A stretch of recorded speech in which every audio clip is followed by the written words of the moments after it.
Countless people have tried to copy Steve Jobs' method step by step, even down to the way he talks and walks. Ever since he first came into the spotlight when Apple Computer Inc., which is now Apple, was founded in April 1976.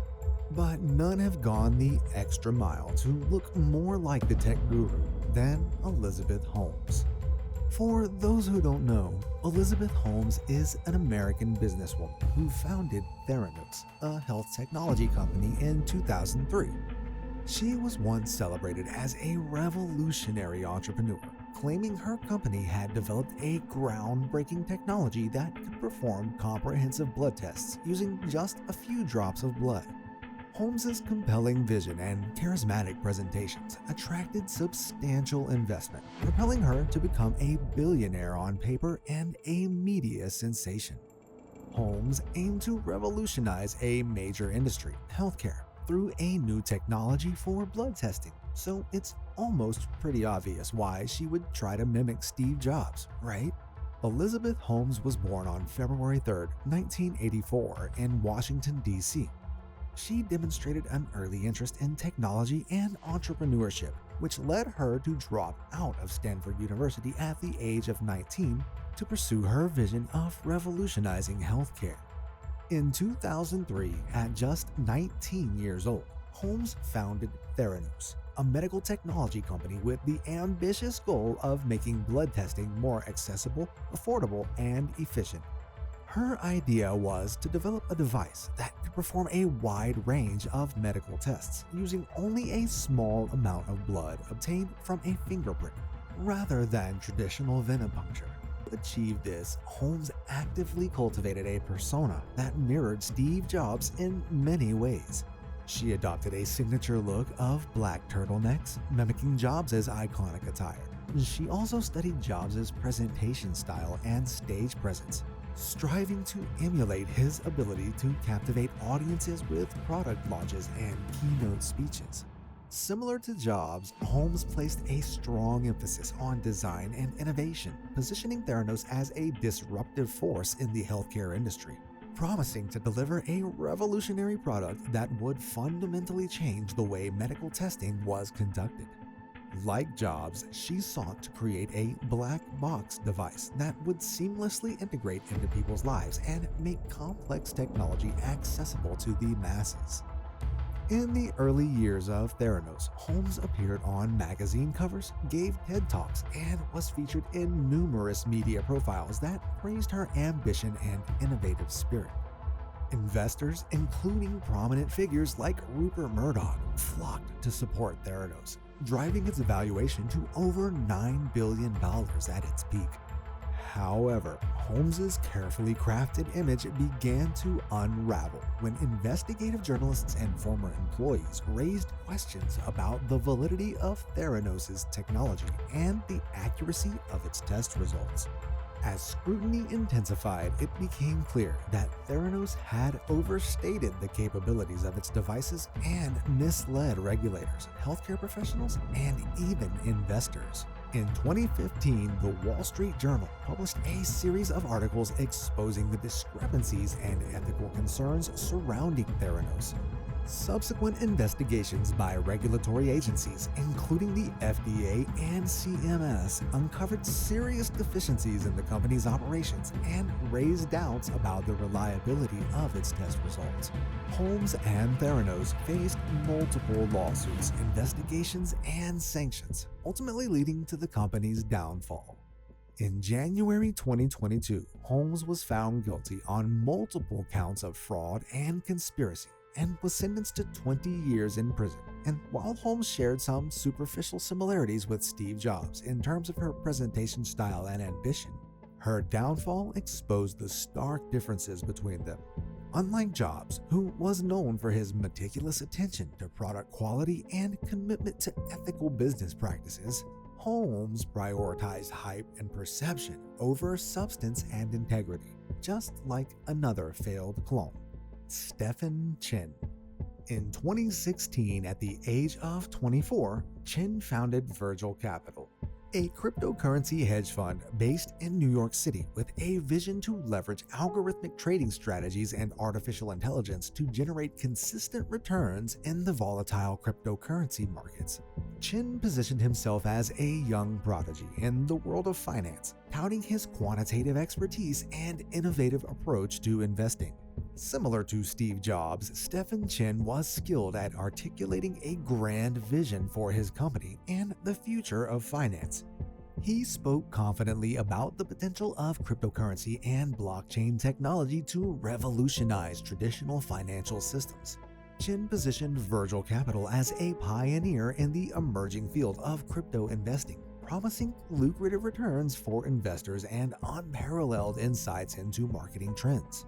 Unlike Holmes, Chin did not adopt the same attire or presentation style as Jobs. He simply shared a similar ambition to disrupt an established industry with innovative technology and position himself as a visionary leader with the potential to reshape the financial landscape. Chin cultivated an aura of youthfulness and intellect, drawing comparisons to other tech prodigies like Mark Zuckerberg and Elon Musk. Chin focused on leveraging cutting-edge technology to gain a competitive edge in the cryptocurrency market. He touted Virgil Capital's proprietary trading algorithms and machine learning models as the key to its success. Chin positioned himself as a technologist as well as an investor, claiming to have developed sophisticated tools for analyzing blockchain data and predicting market trends. Appearing on podcasts, he gave interviews to financial media outlets and participated in industry conferences where he showcased Virgil Capital's innovative approach to investing. Chin attracted attention from investors and venture capitalists eager to capitalize on the growing interest in cryptocurrency. But just like his rise, his fall was looming around the corner. In December 2020, the SEC filed charges against Chin and Virgil Capital, accusing them of defrauding investors out of millions of dollars. The SEC alleged that Chin had falsified performance data, misappropriated investor funds, and lied about Virgil Capital's assets under management as reports started to circulate alleging that Virgil Capital was a Ponzi scheme. Following the SEC's charges, Stefan Chin and Virgil Capital faced legal and regulatory scrutiny from multiple authorities. Chin was arrested and charged with securities fraud, wire fraud, and conspiracy to commit fraud. He ultimately pleaded guilty to the charges and agreed to forfeit assets worth millions of dollars to compensate investors. Chin's downfall sent shockwaves through the cryptocurrency industry and raised questions about the lack of oversight in the burgeoning market. In May 2021, Chin pleaded guilty to charges of securities fraud, and his downfall exposed the dangers of unchecked ambition and unethical behavior, which ended up becoming nothing compared to what this next person did. Trevor Milton, who was born in 1981 in Utah, had a penchant for entrepreneurship. He founded several businesses in his youth, including a business selling fireworks and another specializing in educational software. While these ventures were not particularly groundbreaking, they showcased Milton's early entrepreneurial spirit and ambition. In 2014, at the age of 33, Trevor Milton founded Nikola Corporation, named after the famous inventor Nikola Tesla.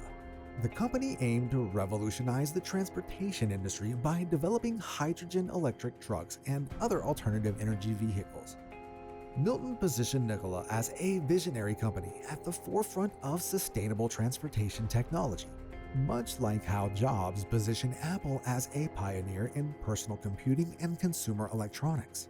Also similar to Steve Jobs, Trevor Milton was a master at selling a vision. He spoke passionately about Nikola's mission to disrupt the trucking industry and reduce carbon emissions through innovative vehicle design and clean energy solutions. Milton's charismatic presentations and bold promises captured the imagination of investors and industry insiders, earning him comparisons to tech visionaries like Elon Musk. Milton cultivated the persona of a maverick entrepreneur unafraid to challenge convention and pursue audacious goals. He leveraged social media and public appearances to promote Nikola's brand and garner support for its ambitious projects. He touted Nikola's hydrogen fuel cell technology as a game changer that would change the way goods are transported and pave the way for a greener future. All in all, Milton positioned himself as a visionary leader, leading a paradigm shift in the automotive industry. And in the early years of Nikola, Trevor Milton enjoyed widespread acclaim as a rising star in the transportation and clean energy sectors. Milton's bold vision and magnetic personality attracted investment from venture capitalists, automakers, and institutional investors eager to support his ambition. However, Trevor Milton's carefully constructed image began to unravel in 2020 when a scathing report by Hindenburg Research accused Milton and Nikola of misleading investors about the company's technology and capabilities. Just like the others that came before him, the report alleged that Nikola had exaggerated the capabilities of its hydrogen fuel cell trucks and staged demonstrations to create a false impression of progress. Following the release of the Hindenburg report, Trevor Milton and Nikola faced intense scrutiny from regulators and law enforcement agencies. Milton eventually stepped down as chairman of Nikola amid mounting pressure and investigations by the U.S. Department of Justice and the Securities and Exchange Commission. Subsequent revelations about Milton's conduct and Nikola's practices further eroded investor confidence and led to a sharp decline in the company's stock price.